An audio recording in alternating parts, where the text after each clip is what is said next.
Yeah. Oh. Okay. Huh. All right then. Wait, what? Ha! What is up, everybody? Random Man here, bringing you my review for Kinds of Kindness. Described as a triptych fable, the concept of this absurdist black comedy anthology film consists of three distinct but loosely connected stories. Going into this movie, I was quite looking forward to seeing it, as it's the latest film co-written, produced, and directed by Yorgos Lanthimos, a filmmaker who's known for his wild and out there concepts, and I've mostly enjoyed what I've seen of his filmography thus far. I liked Dogtooth, I really liked The Lobster.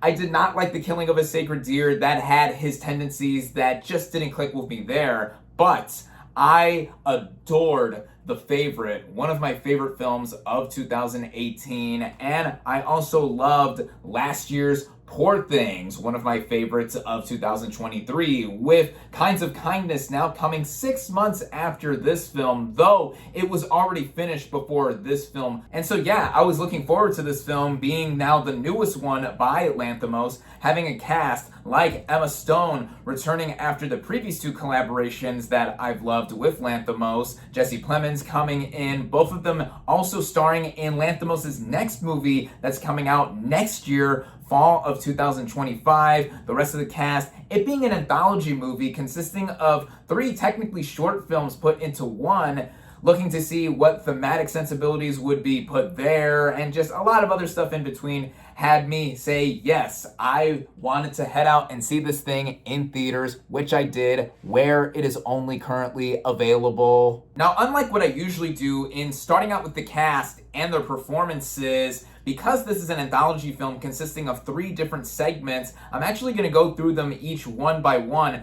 as the cast here, mostly with the principal players, are all the same, but the catch is they're all playing different characters in between all of the segments. The only thing that connects all three of them seemingly at face value is the title character who is mentioned in all three of them. That being RMF, played by Yorgos Stephanakos, as a connecting factor to all three, though he is technically playing a different character in all three different segments too. But starting out with the first film, The Death of RMF, it follows a man played by Jesse Plemons who is trying to break free from his predetermined path.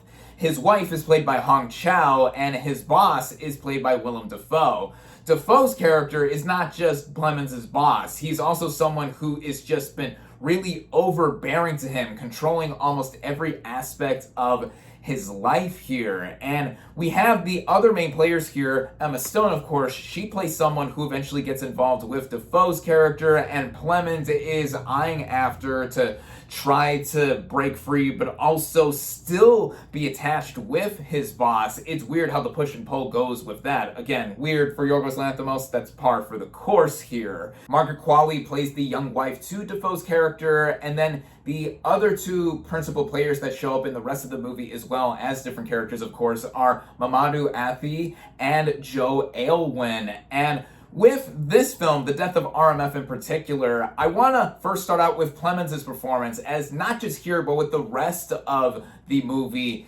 He won the Best Actor prize at this year's Cannes Film Festival, where Kinds of Kindness premiered, and I can so see why, because in the specifics of this movie and the next short film, I thought it was totally deserved, because he mends in well with what Lanthimos and his co-writer Efthimis Philippou, who he previously worked with on The Lobster and The Killing of a Sacred Deer, and Dogtooth as well, what he's able to do with this character who wants to make decisions for himself, but as soon as he's cut off by his boss, played by Dafoe, he just wants to go back to him and wants to please him and trying to do it every which way, even though he was previously asked to kill a man, and that's what wanted him to break free of all this.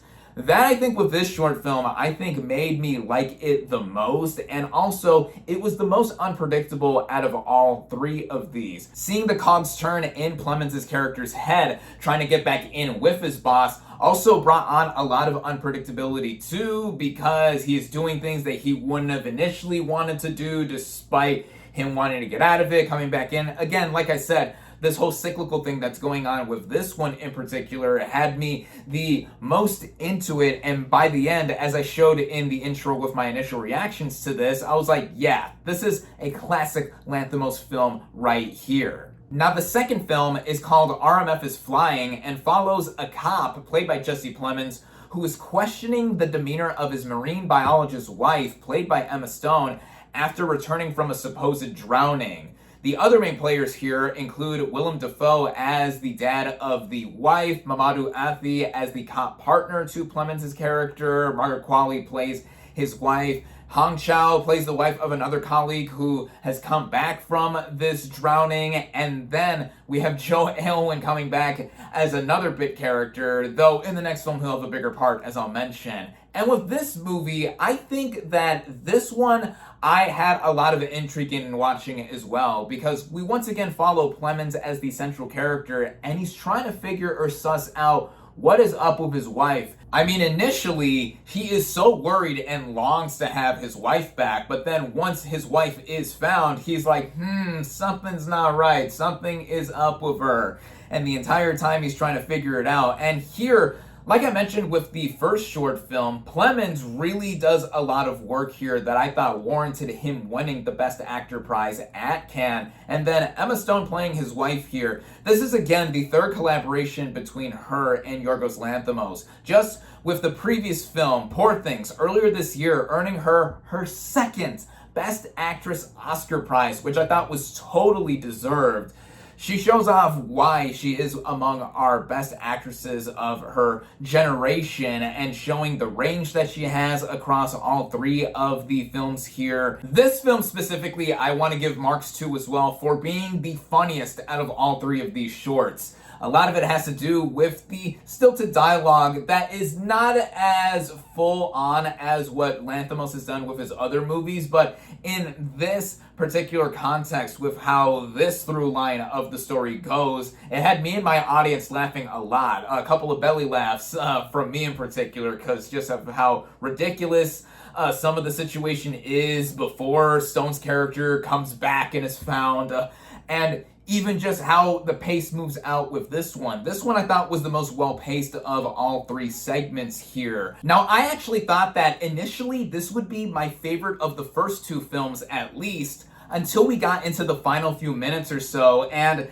not that I thought that it ended in an unsatisfying way, but I thought it was the most predictable out of these three, and it wasn't as twisty as the prior film, but I thought that this was not by any means bad at all when considering how it did come all together. And again, the performances, there were moments in here like with the previous film and in the next one that are shocking, or they just came out of nowhere. They were for sure the makings of Lanthimos and all other things coming into play here. But now we get into the third film called RMF Eats a Sandwich, and it follows a woman played by Emma Stone searching for someone who is prophesized to become a renowned spirit guide, and it becomes pretty clear really quickly that her and her partner, played by Jesse Plemons, are part of this cult led by this married couple played by Willem Dafoe and Hong Chau. And let me talk about these two actors real quick. Dafoe returning to work with Lanthimos after previously doing Poor Things, where he was covered up in all this makeup, which won the Oscar for Best Makeup and Hair, also for Best Costume Design and Production Design.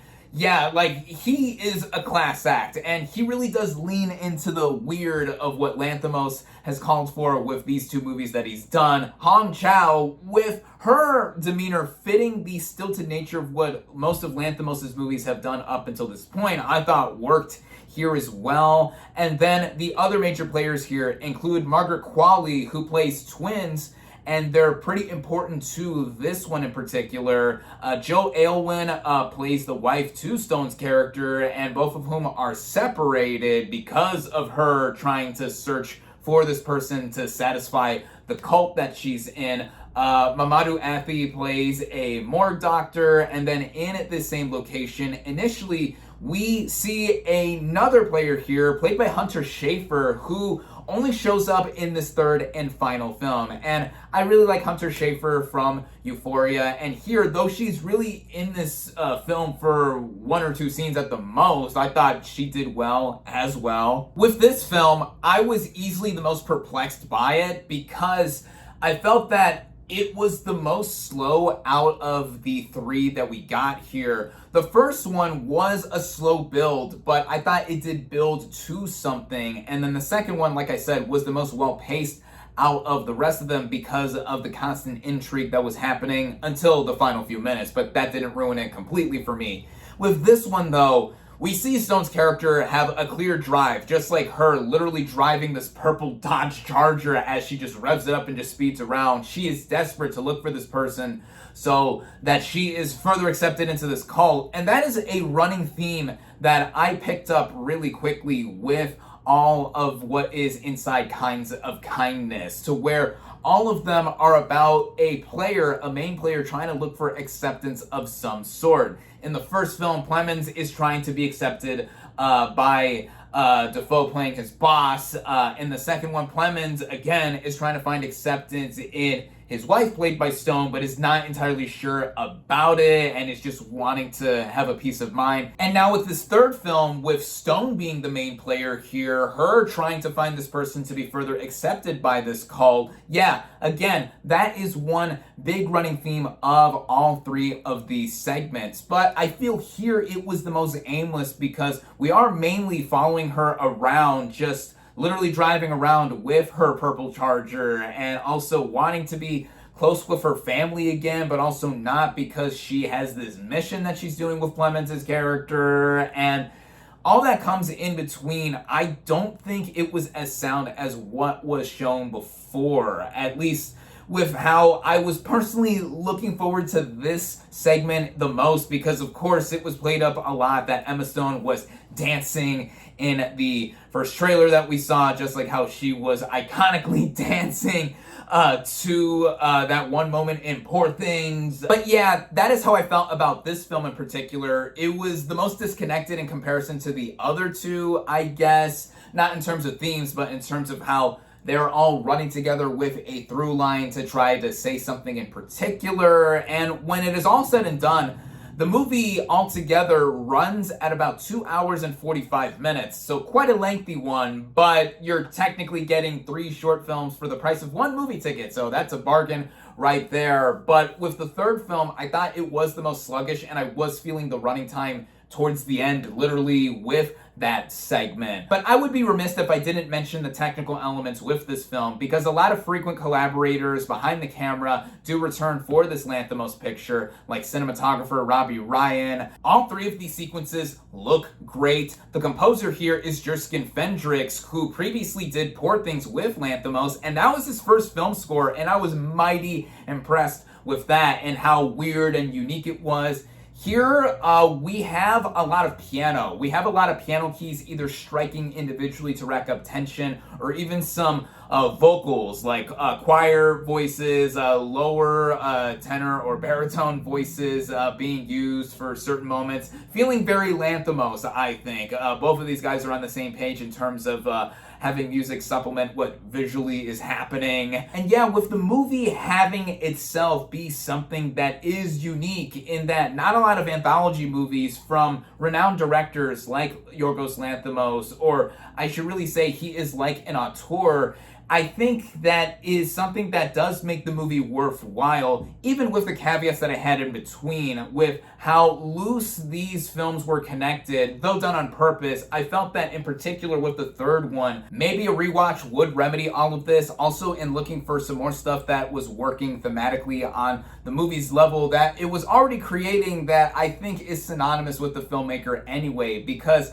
I think that Lanthimos has made something ludicrously audacious and about accepting any absurdity, which he has done a lot with his prior filmography. And I think that he continuing to do that with this in an anthology sense is something that is another feather in his cap. When considering the varying levels of enjoyment that I had with each of the three films here, I would say that overall, I do recommend this movie, mostly to fans of Lanthimos. If you're not already established in being into his groove with filmmaking, this is not going to convert you over. But on its own, I think that with the strength of the performances from the ensemble, in particular Plemons and Stone, the rest of the filmmaking with technical elements, the writing that he did with the first two films with Philippou, and how the movie just is an expression of what he has done, a further expression, I should say, in him going into humanistic abilities that are both mean, but also says a lot of how we function as people. That is something I feel is enough to make me say that this is a good film overall. Not my favorite of Lanthimos' filmography that I've seen thus far. I mean, I like it way more than my least favorite thing of his, The Killing of a Sacred Deer. Not as much as, of course, the last two films that he's done with The Favorite and Poor Things, having his version of history there, Poor Things taking place in Victorian-era London, and then The Favorite based on real-life figures taking place prior to that. But Lanthimos is someone that I hope doesn't change, because he is a filmmaker that we could learn a lot from and see whatever workings that he creates, I will go see. My final verdict for Kinds of Kindness is 3.5 out of 5 stars.